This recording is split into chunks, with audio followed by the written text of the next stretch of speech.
Hello friends, welcome back to our another session of Excel tutorials. మన previous సెషన్స్లో వచ్చేసి home and insert tabs గురించి మనం తెలుసుకున్నాము. ఇవాళ మనము పేజ్ లేఅవుట్ ట్యాబ్ ఏదైతే ఉందో దాని గురించి మనం తెలుసుకుందాం. ఫస్ట్ వచ్చేసి థీమ్స్ గురించి తెలుసుకునే ముందర ఈ డిస్ప్లే ఏదైతే ఉందో ఒక్కసారి చూడండి. అంటే ఈ థీమ్స్ ని అర్థం కావాలంటే మనకి ఈ డిస్ప్లే మనం ఒకసారి చూసుకోవాలి. ఇప్పుడు ఈ థీమ్స్ రండి. ఈ థీమ్స్ లోకి వచ్చి మనకి ఏదైతే థీమ్ కావాలో చూడండి ఒకసారి. ఇప్పుడు ఫేసెట్, గ్యాలరీ, ఇంటెగ్రల్, ఇట్లా డిఫరెంట్ థీమ్స్ అన్నమాట ఇవి. ఇప్పుడు నేను ఈ డివిడెంట్ అనే థీమ్ ని సెలెక్ట్ చేసుకున్నాను చూడండి. అట్లా ఈ థీమ్స్ అనేది మనకు యూజ్ అవుతుంది అన్నమాట. మనకి ఏది నచ్చితే అది తీసుకోవచ్చు. అండ్ నెక్స్ట్ వన్ వచ్చేసి కలర్స్ అనేది ఫస్ట్ మనకు ఈ డేటా ఏదైతే ఉందో టేబుల్ ఫార్మేట్ లో ఉండాలి. నేను దీన్ని టేబుల్ ఫార్మేట్ లో మారుస్తాను ఫస్ట్.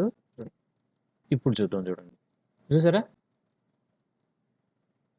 మనకి ఏదైతే అవసరం ఉంటుందో, మనకి ఏదైతే నచ్చుతుందో దాన్ని మనం సెలెక్ట్ చేసుకున్నాం అంటే అది కలర్స్ ఇక్కడ అప్లై అవుతాయి. ఓకేనా.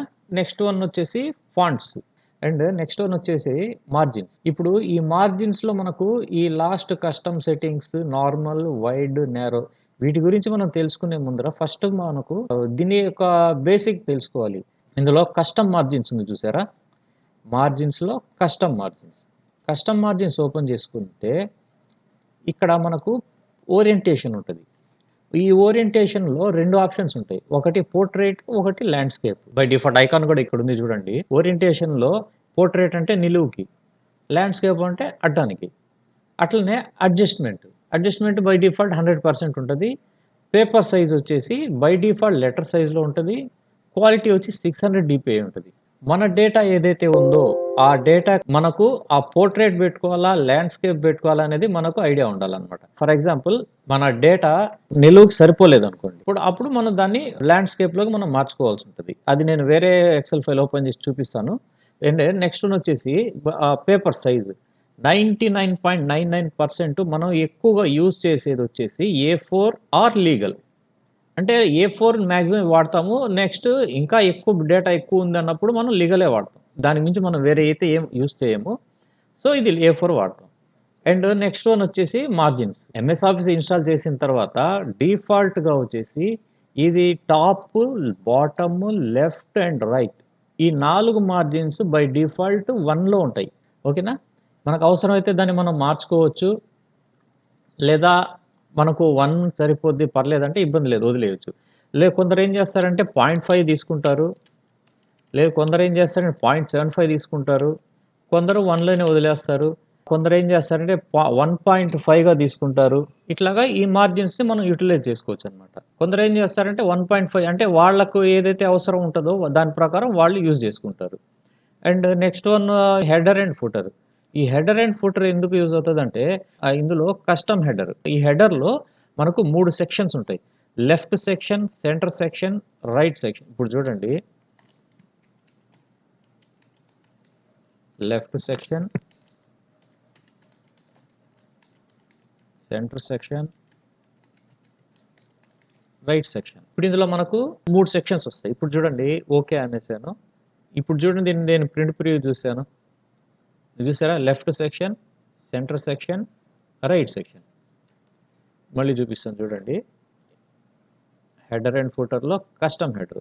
ఇప్పుడు లెఫ్ట్ సెక్షన్ని నేను 1 అన్నాను, సెంటర్ని 2 అన్నాను, రైట్ని 3 అన్నాను.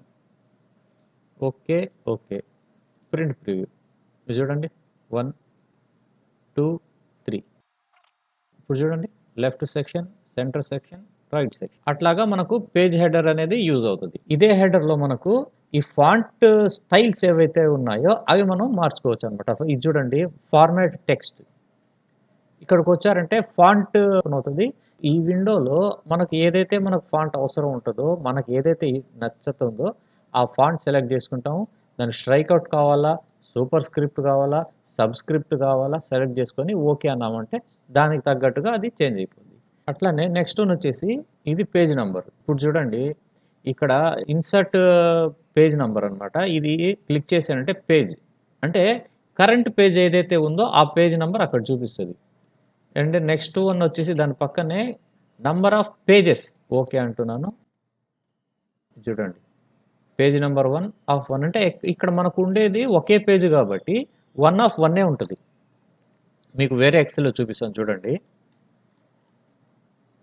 Page layout, custom margins, header and footer.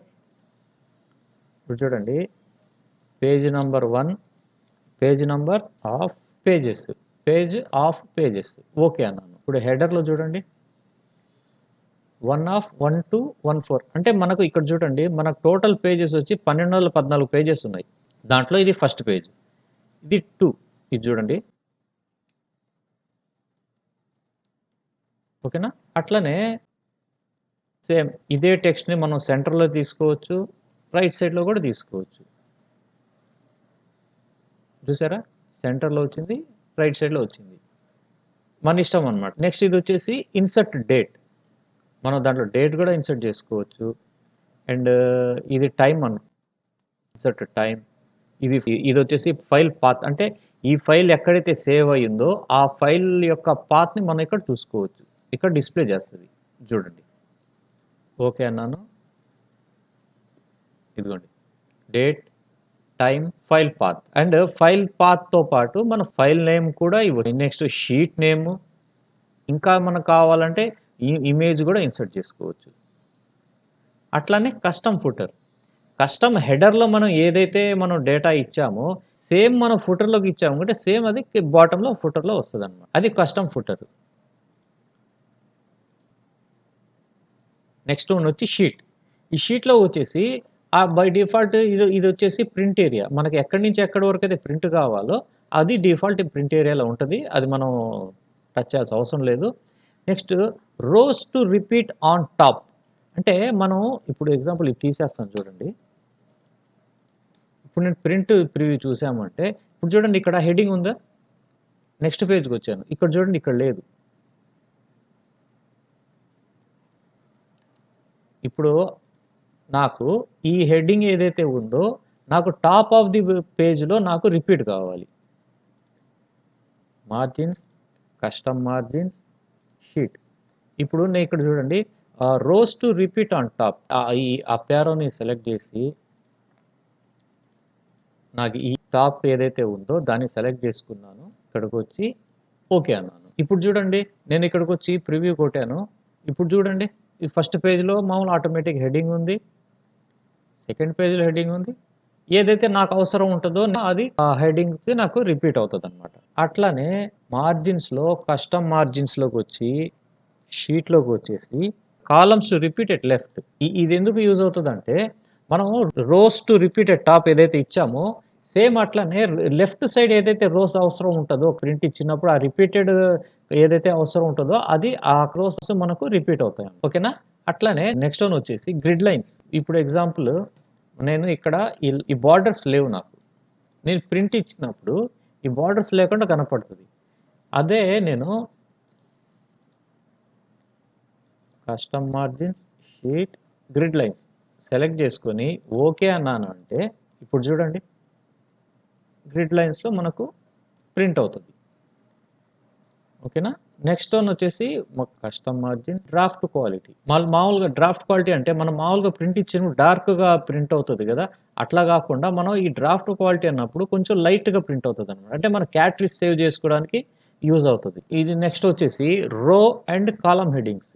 ఈ రో అండ్ కాలమ్ హెడ్డింగ్స్ ఎందుకు యూజ్ అవుతుంది అంటే ఇప్పుడు ఎగ్జాంపుల్ చూడండి, ఈ కాలమ్స్లో చూసారా, ఈ కాలమ్స్లో ABCDEF ఆల్ఫాబెట్స్, ఈ రోస్లో వచ్చేసి 1 2 3 4 5 6 న్యూమరిక్ ఉన్నాయి కదా. ఫస్ట్ ఇది నేను లేకుండా చూపిస్తాను, రివ్యూ చూడండి. ఇక్కడ ఏమైనా ఉన్నాయా ఆల్ఫాబెట్స్ కానివ్వండి, కాలమ్స్లో కానివ్వండి, రోస్లో కానీ ఏం లేవు కదా. నేను ఇప్పుడు మార్జిన్స్లో custom margins, sheet, row and column headings. ఇప్పుడు చూడండి, కాలమ్స్లో ఆల్ఫాబెట్స్ వచ్చేసాయి, రోస్లో నంబర్స్ వచ్చేసాయి. ఓకేనా. అట్లాగా మనకు ఈ మార్జిన్స్ యూజ్ అవుతుంది అనమాట. అండ్ లాస్ట్ కస్టమ్ సెట్టింగ్స్, మనము ప్రీవియస్ పేజ్ సెటప్ ఏదైతే చేసి ఉంటామో అదే సెటప్ ఇక్కడ బై డిఫాల్ట్ వచ్చేస్తుంది అనమాట. ఓకేనా. నెక్స్ట్ నార్మల్ అంటే MS ఆఫీస్ డెవలప్ చేసినప్పుడు ఏదైతే బై డిఫాల్ట్ సెట్టింగ్స్ ఉన్నాయో ఆ సెట్టింగ్స్ వచ్చేస్తుంది అనమాట ఇక్కడ. అట్లనే వైడ్, ఇది నేరో, అట్లా మనకు ఇది యూజ్ అవుతుంది అనమాట. నెక్స్ట్ వన్ వచ్చేసి ఓరియంటేషన్ అంటే మనకు ఇక్కడ మన కస్టమ్ మార్జిన్స్లోకి వెళ్ళి పేజ్ లేఅవుట్లో చూసాం కదా, పోర్ట్రేట్, ల్యాండ్స్కేప్ అనేసి సేమ్ అదే అది ఇది కూడా. ఇది చూడండి ఇప్పుడు ప్రెజెంట్ నేను ల్యాండ్‌స్కేప్‌లో ఉంది. నేను దీన్ని పోర్ట్రేట్ చేశాను. చూడండి ప్రింట్ ప్రివ్యూలో పోర్ట్రేట్ ల్యాండ్‌స్కేప్ చేస్తే నేను ల్యాండ్‌స్కేప్ దానికి యూజ్ అవుతదనమాట. సైజ్ సేమ్ ఏదైతే మనం ఇక్కడ మార్జిన్స్‌లో మనం యూజ్ చేసామో అదే సెట్టింగ్స్ ఇవంతా. సైజ్‌లోకి వచ్చేసి letter, legal, executive, statement, ఏ4, ఏ5, ఏ6 so and so మన దగ్గర ఏదైతే పేపర్ ఉందో దానికి తగ్గట్టు మనం పేజ్ సెటప్ చేసుకోవడం యూజ్ అవుతుంది. Same set print area. ఇప్పుడు ఎగ్జాంపుల్ నాకు ఈ ఎంటైర్ ఈ షీట్‌లో ఉన్న డేటా నాకు అవసరం లేదు. నాకు ఓన్లీ ఈ డేటా ఏదైతే ఉందో దీని వరకే నాకు ప్రింట్ కావాలన్నప్పుడు దాని వరకు మనం సెలెక్ట్ చేసుకుంటాము. ఈ ప్రింట్ ఏరియాలోకి వచ్చేసి సెట్ ప్రింట్ ఏరియా అన్నామంటే ఇది చూడండి ప్రింట్ ఏరియా సెట్ అయిపోయింది. ఇంత ముందర చూడండి ఈ నేమ్ బాక్స్‌లో చూడండి నేను బయట క్లిక్ చేసి నేమ్ బాక్స్‌లో ఆ సెల్ యొక్క రెఫరెన్స్ ఇక్కడ ఉంటుంది. ఇప్పుడు చూడండి ఈ ఈ సెలెక్ట్ చేస్తే మనకు ప్రింట్ ఏరియా అని వచ్చేస్తది. ఇప్పుడు నేను ప్రింట్ ప్రివ్యూ చూపిస్తా చూడండి. చూసారా?